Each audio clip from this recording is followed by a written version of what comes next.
ॐ शं शनिश्चराय नमः। ॐ शं शनिश्चराय नमः।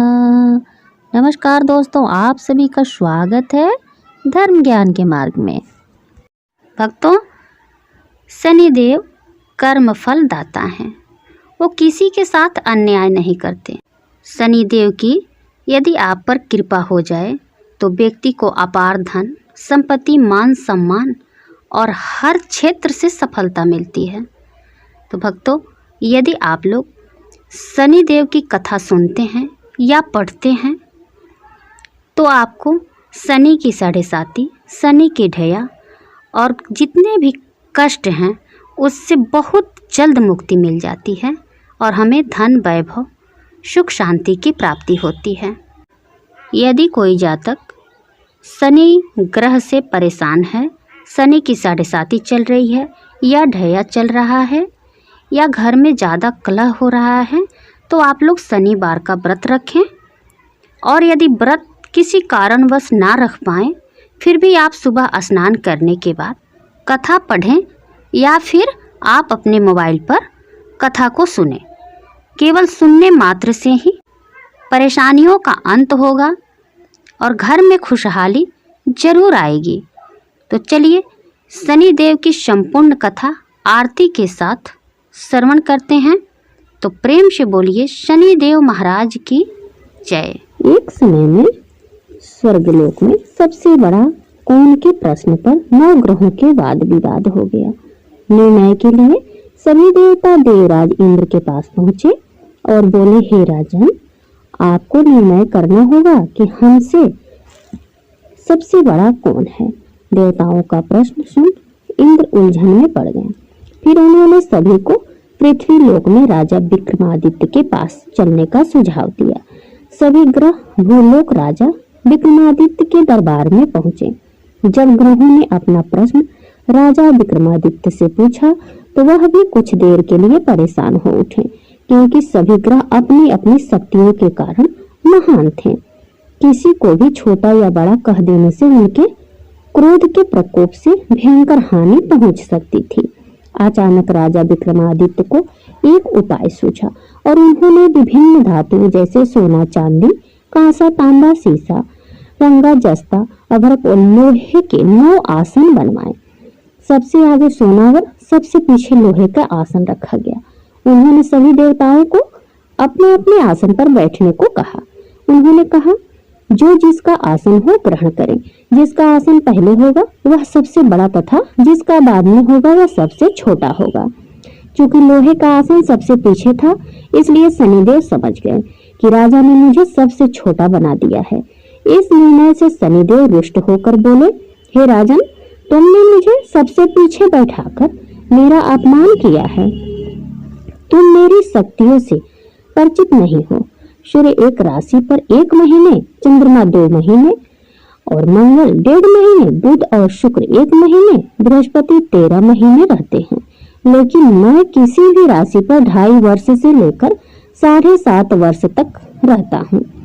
बड़े बड़े देवताओं को मैंने अपने प्रकोप से पीड़ित किया है। अब तू भी मेरे प्रकोप से सावधान रहना।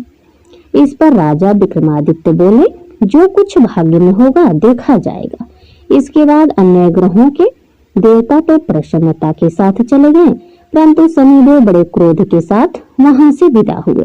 कुछ समय बाद जब राजा विक्रमादित्य पर साढ़े साती की दशा आई तो शनिदेव ने घोड़े के व्यापारी का रूप धारण किया और बहुत से घोड़े के साथ विक्रमादित्य की नगर पहुंचे। राजा विक्रमादित्य उन घोड़ों को देखकर एक अच्छे से घोड़े को अपनी सवारी के लिए चुनकर उस पर बैठे। राजा जैसे ही उस घोड़े पर सवार हुए, वह बिजली की गति से दौड़ पड़ा। तेजी से दौड़ता हुआ घोड़ा राजा को दूर एक जंगल में ले गया और फिर वहां राजा को गिराकर गायब हो गया। राजा अपने नगर लौटने के लिए जंगल में भटकने लगे, पर उसे कोई रास्ता नहीं मिला। राजा को भूख प्यास लगाई। बहुत घूमने पर उन्होंने एक चरवाहा से मिला। राजा ने उससे पानी मांगी। पानी पीकर राजा ने उस चरवाहे को अपनी अंगूठी दे दी और उसे रास्ता पूछकर जंगल से निकलकर पास के नगर में चल दिए। नगर पहुंचकर राजा एक सेठ की दुकान पर बैठ गए। राजा के कुछ देर दुकान पर बैठने से सेठ की बहुत बिक्री हुई। सेठ ने राजा को भाग्यवान समझा और उसे अपने घर भोजन पर ले गया। सेठ के घर में सोने का एक हार खूंटी पर लटका हुआ था। राजा को उस कमरे में छोड़कर सेठ कुछ देर के लिए बाहर चला गया। तभी एक आश्चर्यजनक घटना घटी। राजा के देखते ही देखते सोने के उस हार को निगल गई। सेठ ने जब हार गायब देखा तो उसने चोरी का संदेह राजा पर किया और अपने नौकरों से कहा कि इस परदेसी को रस्सियों से बांधकर नगर के राजा के पास ले चलो। राजा ने विक्रमादित्य से हार के बारे में पूछा तो उन्होंने बताया कि खूंटी ने हार को निगल लिया। इस पर राजा क्रोधित हुए और उन्होंने चोरी करने के अपराध में विक्रमादित्य के हाथ पांव काटने का आदेश दे दिया। सैनिकों ने राजा विक्रमादित्य के हाथ पांव काटकर उन्हें सड़क पर छोड़ दिया। कुछ दिन बाद एक तेली उन्हें उठाकर अपने घर ले गया और उसे कोल्हे पर बैठा दिया। राजा आवाज देकर बैलों को हाँकता रहता। इस तरह तेली का बैल चलता रहा और राजा को भोजन मिलता रहा। शनि के प्रकोप की 7.5 पूरी होने पर वर्षा ऋतु प्रारंभ हुई। एक रात विक्रमादित्य मेघमल्हार गा रहा था। तभी नगर की राजकुमारी मनभवानी रथ पर सवार उस घर के पास से गुजरी।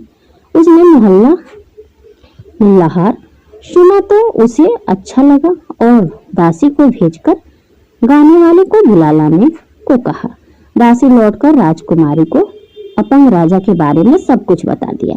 राजकुमारी उसके मेघ मल्हार से बहुत मोहित हुई और सब कुछ जानते हुए भी उसने अपंग राजा से विवाह करने का निश्चय किया। राजकुमारी ने अपने माता पिता से जब यह बात कही तो वह हैरान रह गए। उन्होंने उसे बहुत समझाया पर राजकुमारी ने अपनी जिद नहीं छोड़ी और प्राण त्याग देने का निश्चय लिया।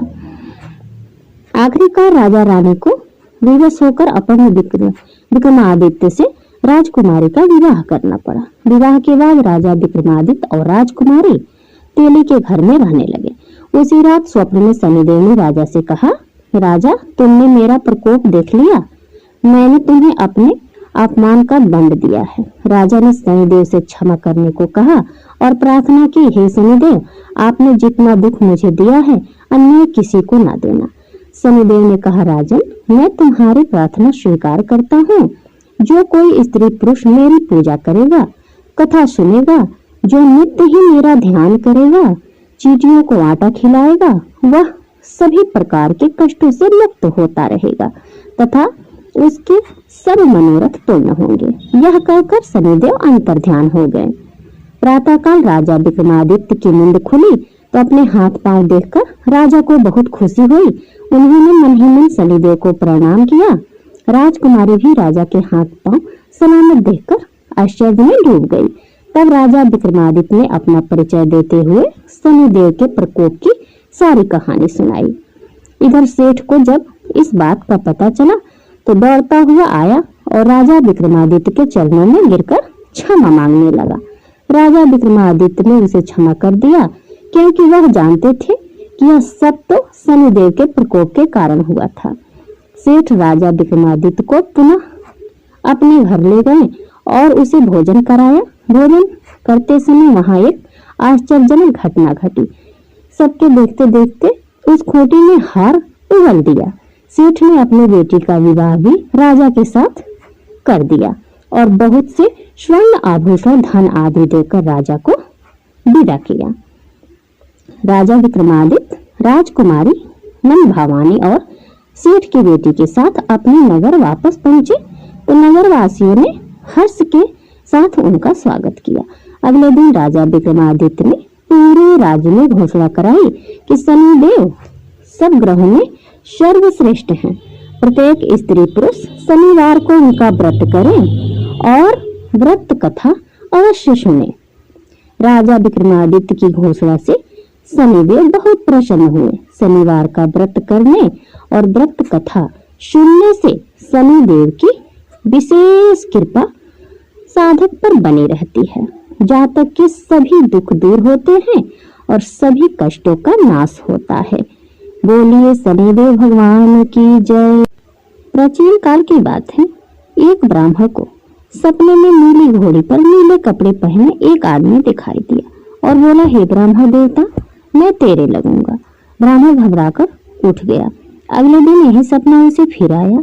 यह सपना उसे रोज आने लगा। वह बहुत परेशान हो गया और चिंता के मारे दुबला होने लगा। जब उसकी पत्नी ने चिंता का कारण पूछा तो उसने सपने के बारे में बताया। ब्राह्मणी बोली, वे अवश्य ही शनि महाराज होंगे। आपकी बात दिखे तो कहना, लग जाओ, पर सवा पहर से ज्यादा मत लगना। उस दिन सपना आने पर ब्राह्मण ने कहा, लग जाओ, पर कितने समय के लिए लगोगे? शनि जी बोले, 7.5 वर्ष का लगूंगा। ब्राह्मण ने प्रार्थना की, शनिदेव, इतना भारी कष्ट मुझे झेली नहीं जाएगी। तब शनि देव बोले, तो 5 वर्ष का लग जाऊंगा। ब्राह्मण ने फिर मना किया। शनि जी बोले, 2.5 साल का लग जाऊंगा। ब्राह्मण की निरंतर प्रार्थना करने पर शनिदेव बोले, सवा पहर का तो लगूंगा ही, इतना तो कोढ़ी कलंकी और भिखारी के भी लग जाता हूँ। ब्राह्मण तैयार हो गए और उसे सवा पहर की शनि की दशा लग गई। ब्राह्मण ने ब्राह्मणी से कहा, मेरे सवा पहर की शनि की दशा लग गई है, मैं जंगल में जाकर यह समय बिताऊंगा। ब्राह्मण जंगल में एक पीपल के पेड़ के नीचे बैठकर हनुमान जी का पाठ करने लगे। एक पहर बीत गया। ब्राह्मण ने सोचा बाकी समय रास्ते में बीत जाएगा। रास्ते में उसने एक बड़ी मतीरे तरबूज लगे देखे। उसने माली से एक मतीरा खरीदा और पोटली में बांधकर आगे बढ़ा। तभी शनिदेव एक आदमी के भेष में मिले और पूछा, पोटली में क्या है? ब्राह्मण ने कहा, मतीरा है। शनिदेव ने देखने के आग्रह किया। जब ब्राह्मण ने पोटली खोली तो उसमें राजकुमार का कटा हुआ खून से लथपथ सिर दिखाई दिया। शनिदेव ब्राह्मण को राजा के पास ले गए और आरोप लगाया कि इस ब्राह्मण ने राजकुमार की हत्या कर दी है। राजा ने क्रोध में आकर ब्राह्मण को फांसी सूली की सजा सुना दी। ब्राह्मण ने अपनी आखिरी इच्छा में हनुमान जी की कथा सुनने की मांग की। उसने सोचा किसी तरह सवा पहर का समय निकालना होगा। कथा कहते कहते जैसे ही सवा पहर पूरा हुआ, शनि की दशा टल गई। उसी क्षण असली राजकुमार शिकार खेलकर सकुशल लौटता हुआ दिखाई दिया। राजा चकित रह गया। उसने तुरंत ब्राह्मण को आदर सहित दरबार में बुलाया। जब दोबारा पोटली खोली गई तो उसमें राजकुमार के सिर की जगह वही मतीरा निकला। राजा ने जब इस रहस्य के बारे में पूछा तो ब्राह्मण ने बताया, यह सब शनिदेव की दशा का प्रभाव था। राजा ने पूछा, यह दशा कैसे टलती है? ब्राह्मण बोला, यदि राजा या सेठ को शनि दशा लग जाए तो काला हाथी या काला घोड़ा दान करें। यदि किसी गरीब व्यक्ति को शनि दशा लगे तो पीपल की पूजा करें। पूजा करते समय कहें, सांचा शनिचर कहिए जाके पांव सदा ही पड़िए। तिल का तेल, काला उड़द दान करें और शनिवार की कथा सुने। काले कुत्ते को तेल से चुपड़कर रोटी खिलाएं। राजा ने ब्राह्मण को सप्रेम विदा किया। घर आकर ब्राह्मण ने जब वह मतीरा काटा तो उसमें बीज की जगह बेशकीमती हीरे मोती निकलने लगे। यह देखकर दोनों बहुत प्रसन्न हुए। हे शनि देवता, जैसी कृपा आपने उस ब्राह्मण पर की, वैसी सब पर करना। दुख दरिद्र दूर करना और सबको सुख समृद्धि से निहाल करना। प्रेम से बोलिए शनिदेव भगवान की जय। चलिए सब मिलकर आरती गाते हैं। हे शनि देव तेरी आरती गाऊं, आरती गाऊं तुझे भोग लगाऊं। हे शनि देव तेरी आरती गाऊं, जगमग जगमग दीप जलाऊं। हे शनि देव तेरी आरती गाऊं, नौ ग्रह में तू सबसे भारी, काला कौवा है तेरी सवारी। काला वस्त्र मैं तुझको चढ़ाऊं। हे शनिदेव तेरी आरती गाऊं। सूर्य पुत्र तू माता है छाया, शिव शक्ति तू ही है पाया। सब भक्तों को तेरी महिमा बताऊं। हे शनिदेव तेरी आरती गाऊं। शनिवार है शुभ दिन तेरा, पीपल वृक्ष पर तेरा बसेरा। कह चरणों में शीस झुकाऊं। हे शनिदेव तेरी आरती गाऊं। हे शनिदेव तेरी आरती गाऊं। आरती गाऊं तुझे भोग लगाऊं। जगमग जगमग ज्योत जलाऊं। हे शनिदेव तेरी आरती गाऊं। प्रेम से बोलिए शनिदेव महाराज की जय।